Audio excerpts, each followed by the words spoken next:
दोस्तों, अगर आप और अच्छी नींद चाहते हैं तो हमारी प्यारी सी ऐप नींद को इंस्टॉल करें। इस ऐप पर आपको एक्सक्लूसिव स्लीप स्टोरीज़ मिलेंगी और आप बिना यूट्यूब प्रीमियम के भी इन स्टोरीज़ को बैकग्राउंड में सुन सकेंगे। इंस्टॉल करने के लिए आप हमारी वेबसाइट नींद.ऐप पर ज़रूर आइए और अच्छी कहानियाँ, स्लीप म्यूज़िक, कुछ टिप्स सुनने के लिए इस चैनल को सब्सक्राइब कीजिए। नमस्कार, मैं हूँ पायल और आज मैं प्रस्तुत करती हूँ आकाश कौशिक द्वारा लिखी हुई एक आध्यात्मिक कहानी। ये कहानी है एक लड़की शिल्पा के बारे में, जो अपने कुछ दोस्तों के साथ राजस्थान में छुट्टियां मनाने जाती है। मिलों में फैले रेगिस्तान को देखकर वो बहुत खुश हो जाती है। बचपन से ही वो रेगिस्तानी इलाके में घूमना चाहती थी। आज उसका ये सपना पूरा हो रहा था। पर अचानक उसे एक मंदिर दिखाई देता है और वो उस मंदिर के अंदर भगवान से प्रार्थना करती है कि उसे जल्दी से जीवन का सही रास्ता मिल जाए। अचानक एक चमत्कार होता है और एक सफेद रोशनी आदमी का आकार लेकर उसके सामने प्रकट हो जाती है और उसे सही रास्ता बताती है। शिल्पा वैसे तो एक नास्तिक लड़की थी, पर क्या उसके जीवन की ये घटना उसे भगवान पर विश्वास करने पर मजबूर कर देगी? जानेंगे आज की कहानी में। लेकिन इस कहानी को सुनने से पहले आप अपने आसपास की सारी लाइट्स ऑफ करके आराम से लेट जाएं। अपनी आंखें धीरे से बंद कर लीजिए। अब थोड़ा सा अपने शरीर को आराम दीजिए, थोड़ा और आराम। अपने शरीर को बिल्कुल ढीला छोड़ दीजिए। कोई टेंशन नहीं, कोई तनाव नहीं। अपने दिमाग में चल रहे सभी विचारों को, चिंताओं को त्याग दें। एक शांति सी महसूस करें। सभी नेगेटिव पॉजिटिव विचारों को धीरे धीरे निकाल दें।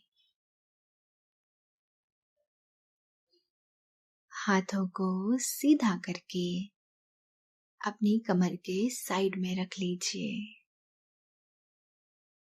अब अपनी सांसों पर ध्यान लगाएं। आप अच्छा महसूस कर रहे हैं।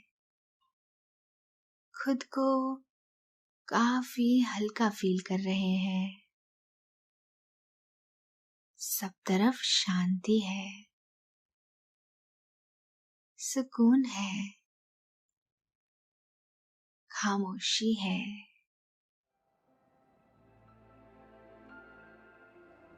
शिल्पा दिल्ली के एक बहुत बड़े परिवार की बेटी थी। घूमना फिरना, पैसे खर्च करना, शॉपिंग करना उसे बहुत पसंद था और तरह तरह के सामान खरीदकर घर में इकट्ठे करते रहना उसका शौक था।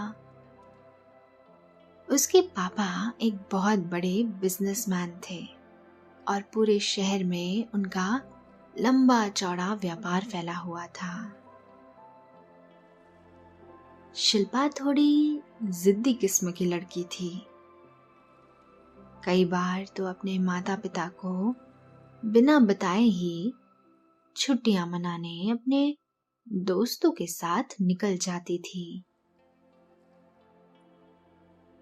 उसके दोस्त भी हमेशा उसके साथ कहीं भी जाने के लिए तैयार रहते थे। शिल्पा के पापा कृष्णदेव राय अपनी बेटी से बहुत प्यार करते थे। वो उसकी हर छोटी बड़ी जरूरत का हमेशा ख्याल रखते थे।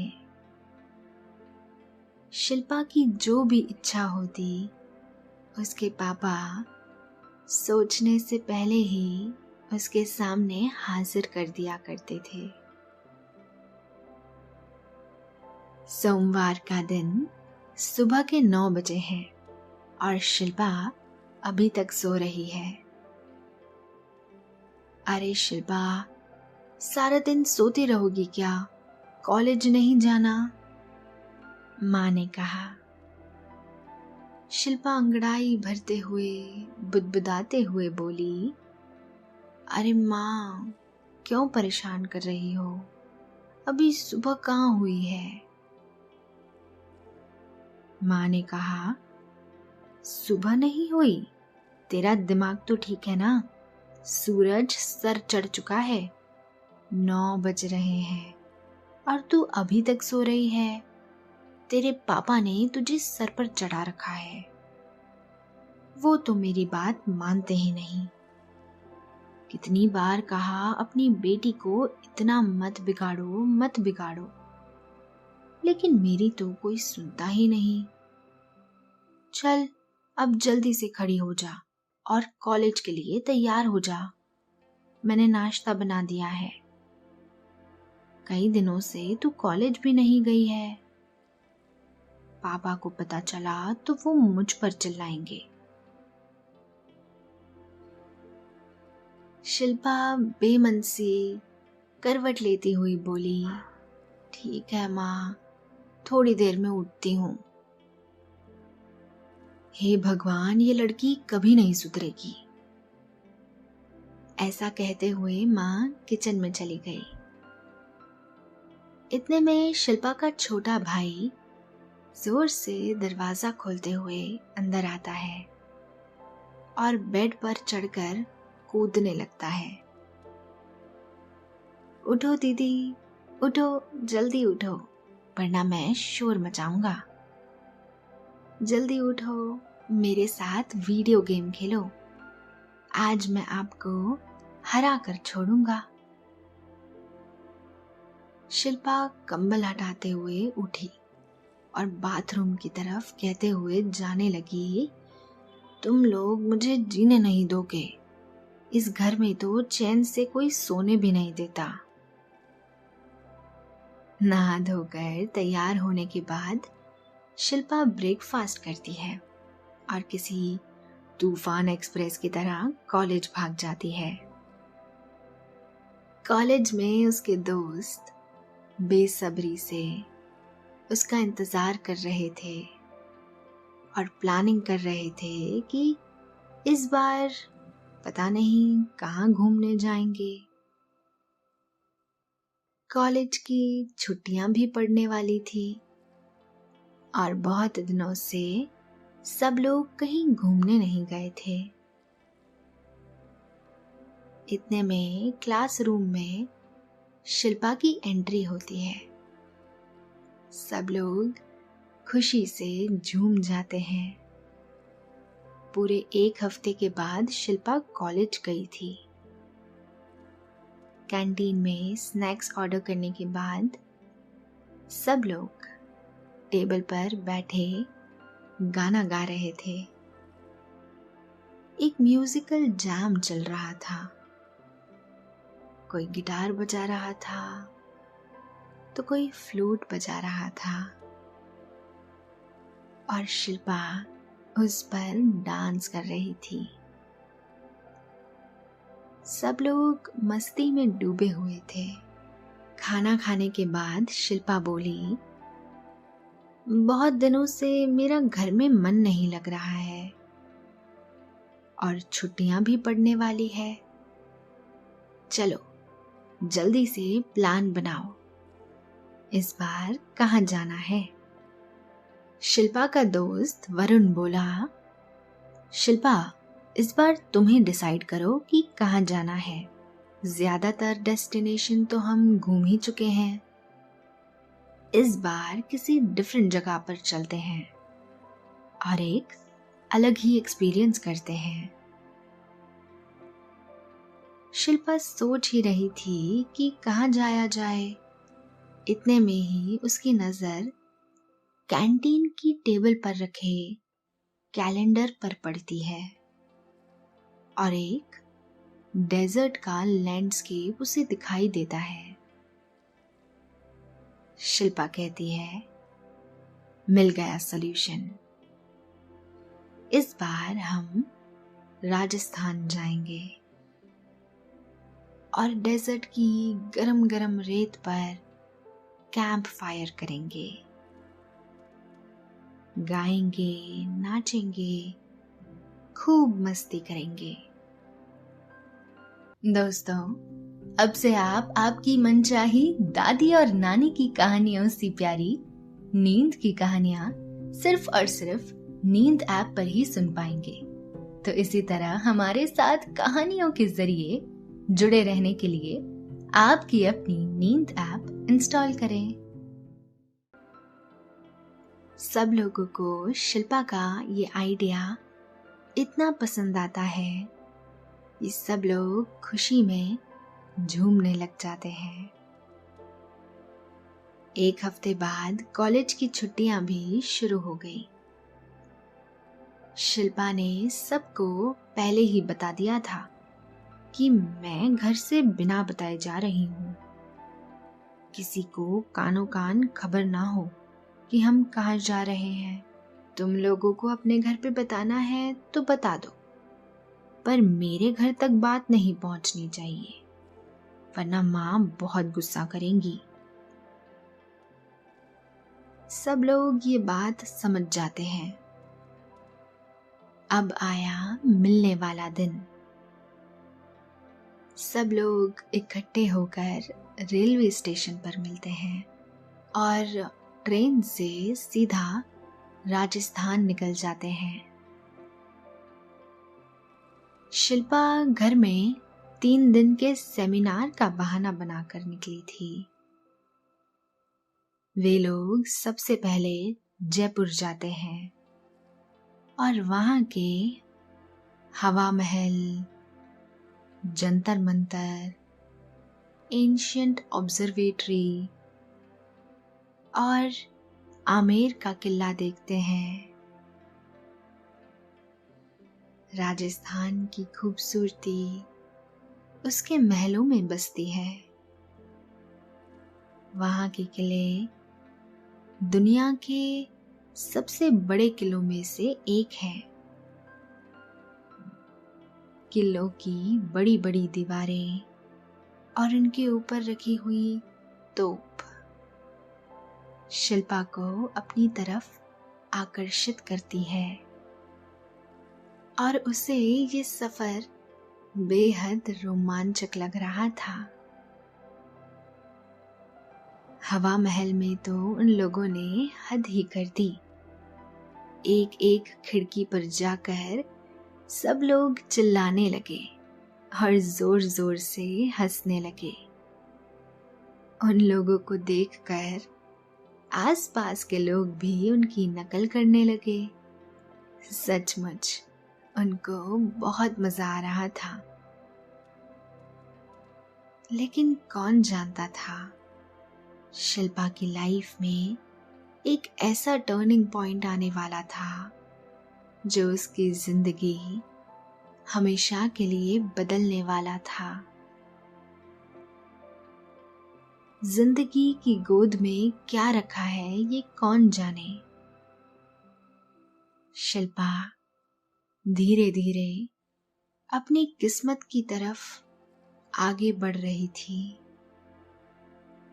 और एक आश्चर्यजनक घटना उसका इंतजार कर रही थी। इसके बाद में सब लोग सीधे जैसलमेर के लिए निकल जाते हैं। रास्ते में गर्म रेत में बैठने के सपने देखते हुए सब लोग आगे बढ़ रहे हैं। जैसलमेर पहुंचकर देखते हैं कि वहां एक बहुत खूबसूरत मेला लगा हुआ था। मेले में देश विदेशों से दूर दूर के पर्यटक आए हुए थे और इतनी सारी कलाकृतियां वहां पर मौजूद थीं कि मानो जैसे कला की पूरी बाढ़ आ गई हो। राजस्थान की ट्रेडिशनल औरतें अपने स्टाइल में बड़ी बड़ी सफेद चूड़ियां हाथों में पहने बहुत खूबसूरत डांस कर रही थी और शिल्पा और उसके दोस्तों को भी हाथ पकड़कर नचा रही थी। उन्होंने सबसे पहले एक होटल बुक करके अपना सामान सुरक्षित रख दिया और फिर सभी लोग निकल गए घूमने और राजस्थान की सभ्यता और संस्कृति का नजारा देखने। मेले में घूमते घूमते सब लोग अपने अपने शौक की चीजें देखने में व्यस्त हो गए। कोई किसी दिशा में चल गया तो कोई किसी दिशा में। इस तरह शिल्पा भी मंदिरों की बहुत शौकीन थी। मंदिर में जाना उसे बहुत अच्छा लगता था और पुराने मंदिरों का तो उसे कुछ अलग ही शौक था। मेले में दूर उसे रेतीले टीले पर एक छोटा सा मंदिर दिखाई दिया। उसने सोचा वक्त ही कितना लगेगा, मैं बस गई और आई, इन लोगों को तो पता भी नहीं चलेगा। बस यही सोचकर शिल्पा उस मंदिर की तरफ निकल गई और खुद को वहां जाने से रोक न पाई। मन को मोह लेने वाली हवा चल रही थी। शाम का समय हो रहा था और हवा के साथ साथ रेत भी उड़ रही थी, लेकिन मौसम बहुत सुहावना था। मंदिर की सीढ़ियों पर जैसे ही शिल्पा ने कदम रखा, उसे बहुत ही डिवाइन एक्सपीरियंस हुआ, जैसे वो इस जगह पर पहले आ चुकी है या इस जगह से उसका कोई बहुत पुराना कनेक्शन है। उसे वो जगह जानी पहचानी सी लग रही थी, लेकिन याद नहीं आ रहा था कि वहां कब आई थी। मंदिर के अंदर प्रवेश करने के बाद उसने देखा कि वहां पर तो कोई भी नहीं था, ना कोई पुजारी ना ही कोई इंसान। लेकिन उस मंदिर में खड़े होकर उसे सुकून का एहसास हो रहा था, ऐसा जैसे उसने पहले कभी महसूस नहीं किया था। गर्भगृह में प्रवेश करने के बाद उसने भगवान शिव की मूर्ति को प्रणाम किया और अपना सर झुकाया।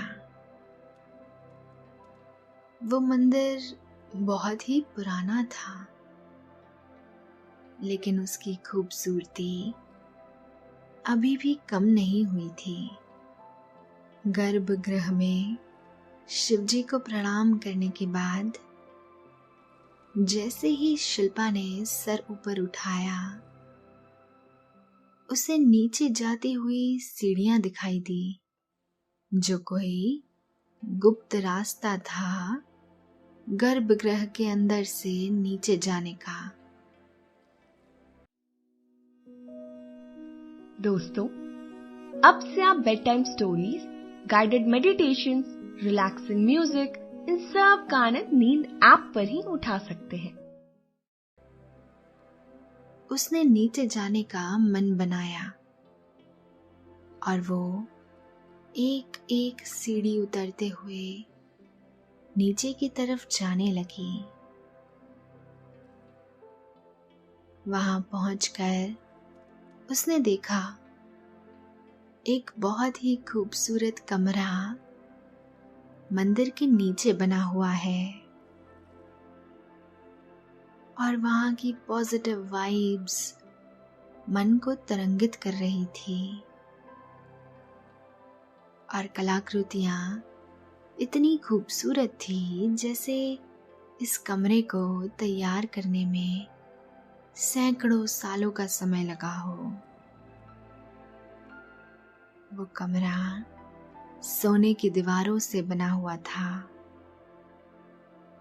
और इधर उधर बहुत सारे सोने के आभूषण और बर्तन रखे हुए थे।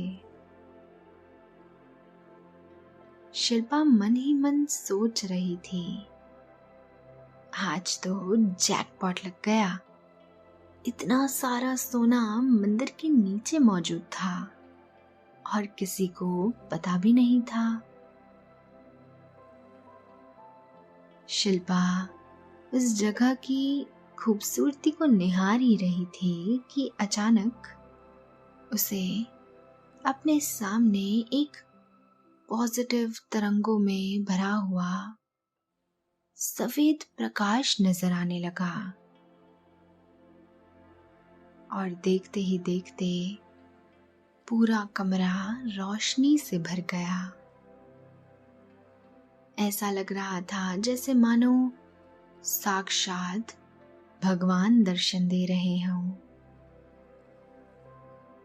देखते ही देखते वो छाया एक आदमी के आकार में परिवर्तित हो गई।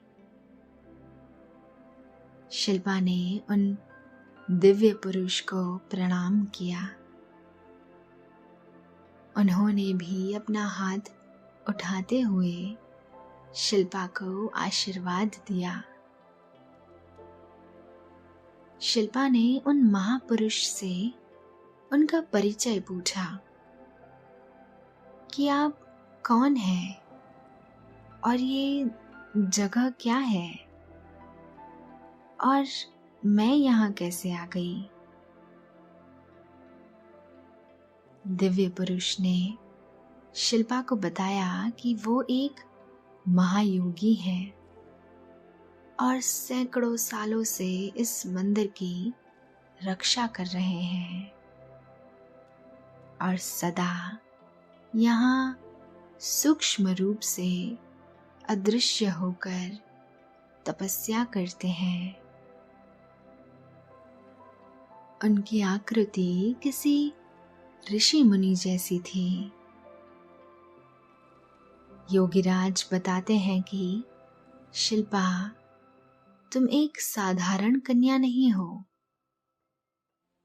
तुम्हारे जीवन का एक बहुत गहरा रहस्य है। इसीलिए तुम्हें ही केवल गर्भगृह के अंदर वो सीढ़ियां दिखाई दी जिसका रास्ता इस कमरे तक आता है। आज तक वो सीढ़ियां किसी को दिखाई नहीं दी। भगवान शिव ने तुम्हें आज एक संकेत दिया है और अपना आशीर्वाद भी दिया है, तभी तुम इस जगह तक पहुंची हो।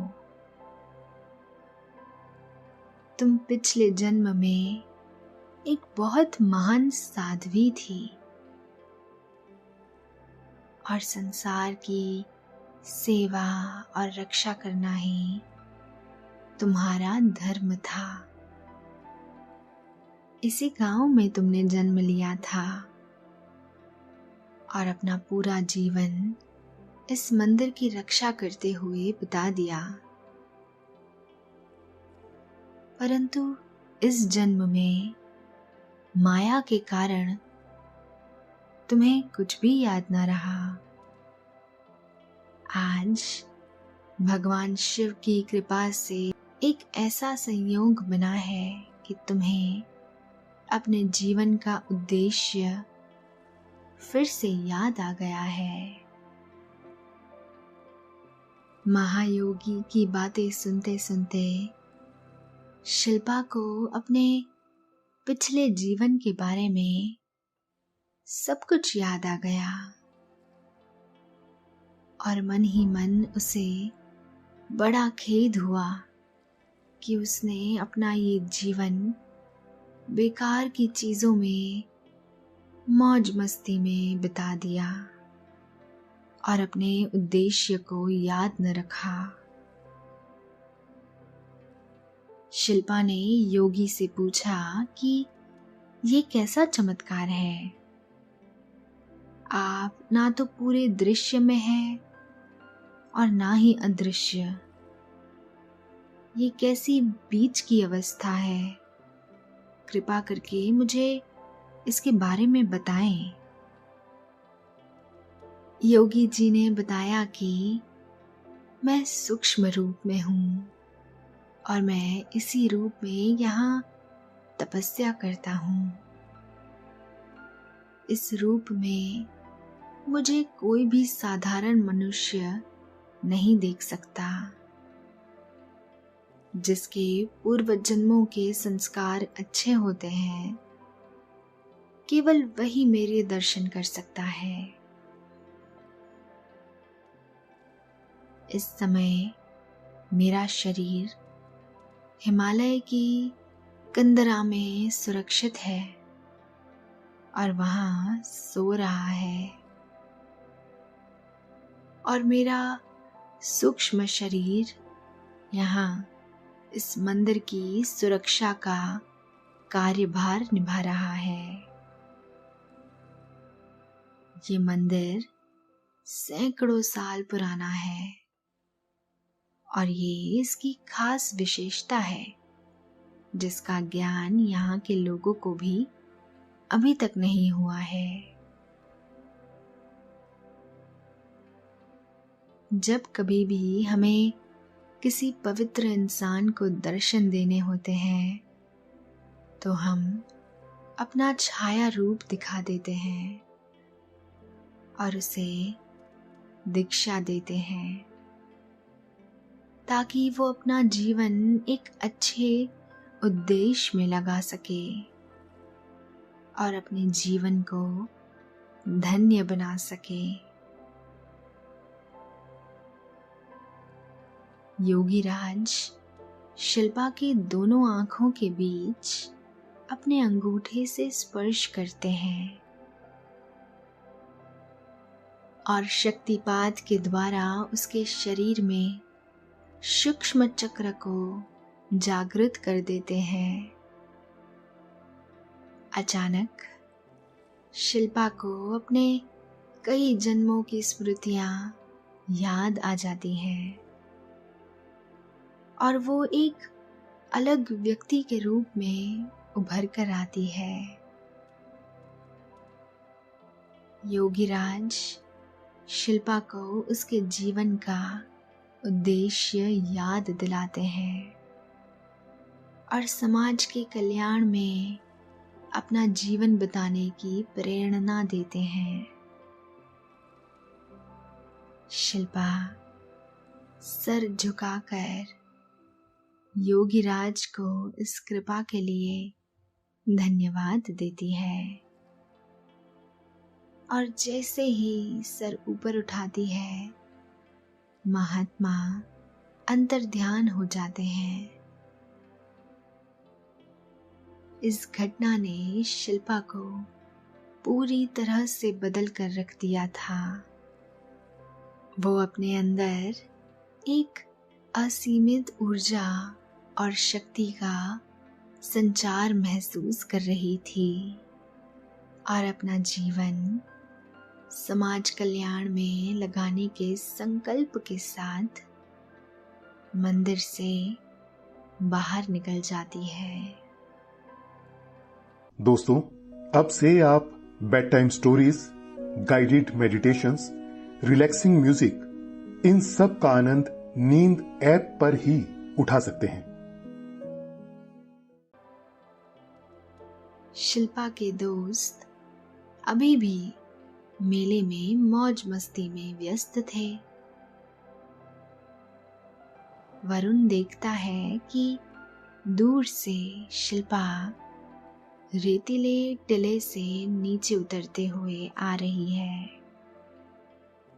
और वो सब लोग शिल्पा को देखकर बहुत खुश हो रहे थे। जैसे ही शिल्पा उनके नजदीक पहुंची, वो सब उसे देखकर आश्चर्यचकित हो जाते हैं कि उसके चेहरे पर एक अलग ही तेज और आभा मंडल मौजूद था। अंदरूनी शांति उसके मुखमंडल पर दिखाई दे रही थी। वो पूरी तरह से एक अलग औरत लग रही थी।